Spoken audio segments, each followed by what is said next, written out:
La parole de l'Éternel vint à Jonas une seconde fois, disant, « Lève-toi, va à Ninive, la grande ville, et crie-lui selon le cri que je te dirai. » Jonas 3, 1, 2.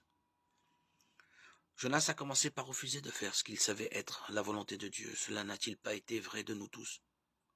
Mais Dieu ramène Jonas à la raison et le délivre.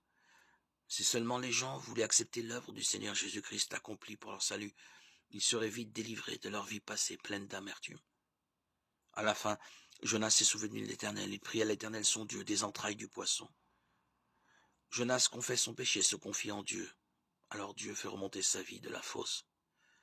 L'Éternel commanda au poisson et il vomit Jonas sur la terre.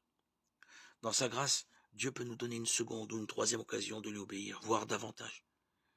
Cette fois-ci, Jonas ne conteste plus avec Dieu. Il se leva et s'en alla à Ninive, selon la parole de l'Éternel.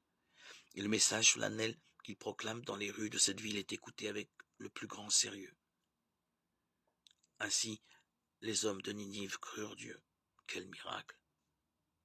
Une multitude s'humilie la suite de la prédication d'un seul homme. Lorsque nous sommes là où Dieu nous veut, accomplissant ce qu'il veut que nous fassions, il peut vraiment se servir de nous. Il sait où et quand nous devons servir, que ce soit au bureau, à l'usine, à l'école, à la maison ou ailleurs.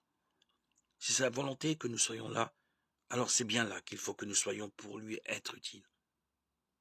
Dieu voulait que Jonas soit à Ninive. Où veut-il que je sois aujourd'hui?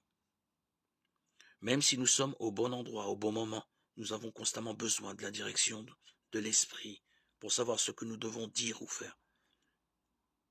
Nous connaissons peut-être cette vérité, mais il est essentiel que nous la mettions en pratique.